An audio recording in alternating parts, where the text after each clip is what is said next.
राज्यसभा में bill tabled होगी, ये भारत के लिए काला दिन है, क्योंकि हम आज़ादी के बाद जो लोग यहाँ पर रह रहे हैं उनको संविधान में पिरोया गया।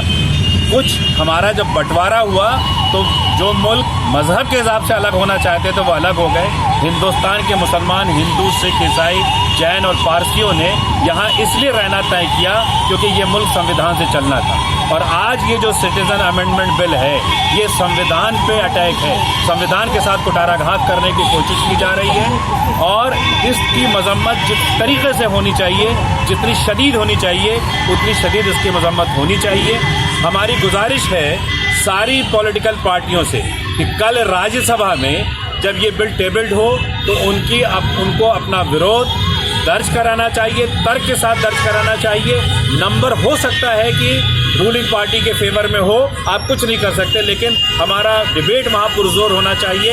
और राज्यसभा के माध्यम से भारत की जनता को ये पैगाम जाना चाहिए कि इस बिल का हिंदू, मुस्लिम, सिख, ईसाई से लेना देना कुछ नहीं है।